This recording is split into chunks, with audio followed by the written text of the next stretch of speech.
자, 국어교육론에 대한 학습 범위는 어떻게 되어 있고 그에 대해서 어떻게 준비해 나가실지에 대한 설명을 좀 들으실 겁니다. 제가 올려드린 그 자료에서는 11쪽, 12쪽 이게 두 쪽으로 한 번에 보게끔 제가 자료를 올려드렸고 이 일정 시간이 주어져 있고 그리고 난 다음 어떤 교재를 보는지 타입별로 정리가 되어 있다라고 보시면 되고 그 안에서 다시 한 장 더 넘겨보시면 이 화법, 장문, 독서로 이루어져 있는 각 영역별 개론서들을 제가 참고하시게끔 구성해 놨다라고 보시면 됩니다. 자, 만일에 이걸 전체로 한 번에 내려보겠다라는 생각이 들었을 때 어떤 방식이 필요할까라는 생각이 드셨을 것 같아서 제가 이렇게 표를 한번 만들어 봤다라고 보시면 돼요. 그런데 지금 보시는 게 상반기 안에 봐야 되는 이 통합구조단에서의 내용 체계와 그다음 기출 한판 정리, 문제, 실전 모의고사 형식으로 제가 일정을 짜 놓았는데 이 방식도 눈에 안 와 닿으실까 봐 제가 이쪽에 다시 정리를 했다고 보시면 됩니다. 자, 일로 와 보시면 칠판에 좀 구성해 놨다고 보시면 돼요. 한눈에 보일 수 있게끔. 자, 이 통합구조도라고 하는 이 영역 안에는 어떤 게 들어가 있는지를 보시게 되면 국어교육론은 일단 2022 개정에 받은 교육과정이라고 하는 국가 공식 문서를 좀 보셔야 돼요.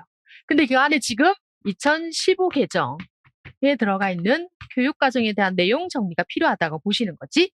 그래서 교육과정이 뭔가?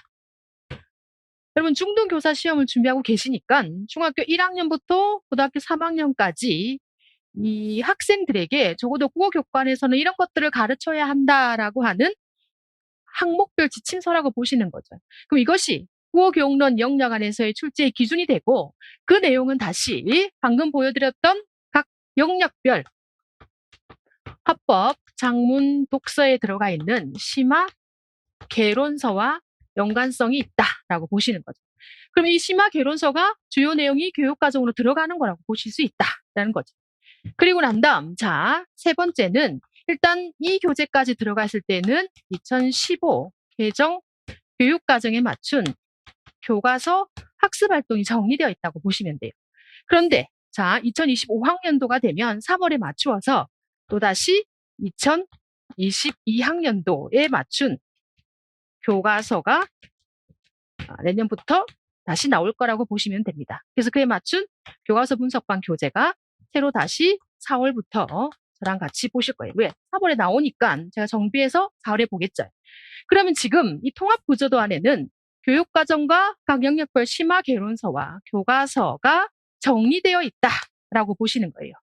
어떻게 정리되어 있느냐라고 보시면 자, 합법이라고 하는 듣기 말하기 영역, 그리고 난 다음 장문, 쓰기라는 영역, 그리고 난 다음 독서에 해당하는 읽기라고 하는 영역을 학습자들에게 언어 사용 기능 영역으로 가르칠 거니까 이렇게 각 영역별로 제가 교육과정, 개론서, 교과서를 통합 정리해놨다라고 보시는 거죠. 그것이 이름하여 여러분이 준비하셔야 되는 국어교육론 안에서의 이론 체계라고 보실 수 있습니다.는 거죠. 근데 처음 준비하실 때는 개론서마다 한 권씩 따로 정리를 하신단 말이에요. 그러면 이 실전 문제에 대입하기가 어렵다고 보시면 돼요. 그래서 이 내용 정리도 잘 상반기에 끝내지만 이 이론 정리만으로는 대응이 잘 안 돼.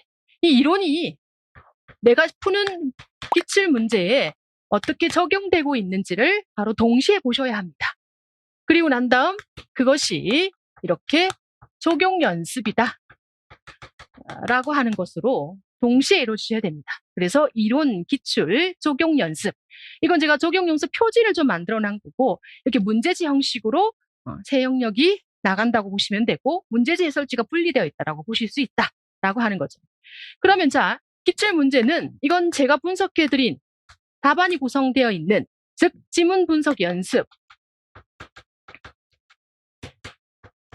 그리고 난 다음 조건 분석 문제의 힌트, 어떤 방식으로 출제가 되는지 이런 것들을 파악하셔야 돼요. 아, 내가 배운 이론이 이런 식으로 문제로 나오는구나. 이런 것들을 파악하신 거지.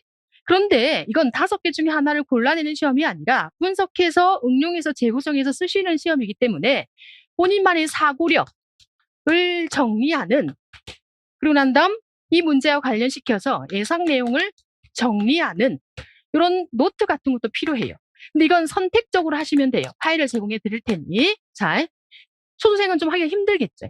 그런데 재수생 이상들은 각 영역에서 봤던 내용들을 기출과 연관시켜서 이 자리에 하실 수 있습니다. 하는 거죠. 이 노트에 하실 수 있어요. 근데 나는 이 상공 분석지보다는 이 이론 정리를 다 한 번에 묶어서 이렇게 크게 체계를 세워서 이게 제가 정리해드리는 이름하여 체계, 목차 정리라고 보시면 돼요. 그리고 난 다음 체계와 목차를 중심으로 핵심 키워드를 다시 정비해놨다라고 보시면 됩니다. 어떤 것? 각 영역별 심화 개론서의 내용과 교육과정의 내용이 정비되어 들어가 있다라고 보시는 거지. 자, 여기 나온 도표는 그럼 뭐냐라고 보시게 되면, 자, 이쪽에 들어가 있는 교육과정의 이 성취 기준을 이 중학교 1학년부터 고등학교 1학년까지 들어가 있는 화법 영역에 관련되는 것들을 묶어서 제가 도식화시켜서 정리해 드리는 게 이 도표라고 보실 수 있습니다. 전체를 조망하는 거죠. 그래서 교육과정의 성취 기준을 영역별로 조망해서 바라본다라고 하는 거죠.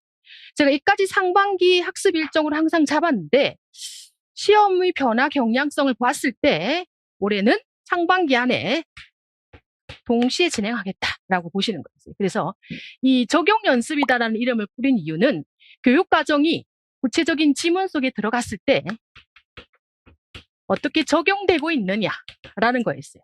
이건 처음 보실 때는 도대체 뭐지? 여기 들어가 있는 아주 추상적인 내용들이 실제 학습자들에게는 학습 활동, 교사 학습 장면, 학습 상황, 장면으로 구현되어 있다라고 보실 수 있습니다. 는 거죠. 그래서 역으로 교사 학습 상황, 장면, 학습자 학습 활동, 그것이 지문으로 들어가서 이렇게 생각하셔야 돼요. 역방향으로 나는 이런 지문과 이런 상황을 보고 다시 교육과정의 이 이론을 생각해내고 이 이론은 이 키워드로 연결되는 거지라고 하는 이 순환 관계가 잘 정리되셔야 돼요. 그래서 이렇게 연결되어서 다시 어디로 간다?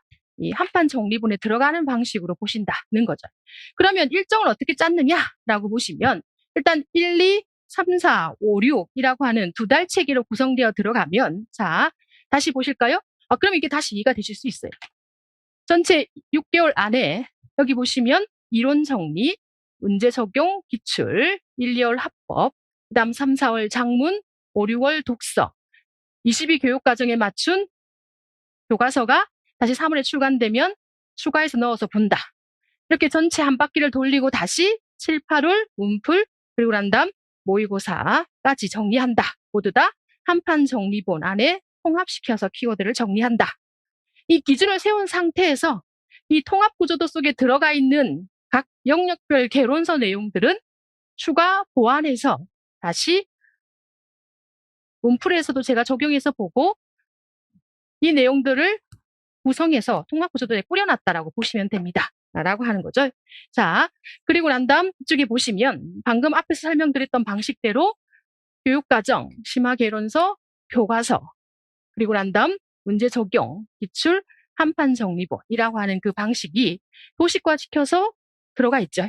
자, 이 방식의 표의 내용이 또다시 일로 오셨을 때는 이렇게 이 교재 형식으로 구성되어서 이 문제 지문 분석 연습을 많이 하셔야 되기 때문에 이 지금부터 내가 화법, 의사소통 이론을 처음부터 끝까지 A4 용지에 정리만 할 거야 라고 하시면 절대 이 시험에 대응하실 수가 없어요.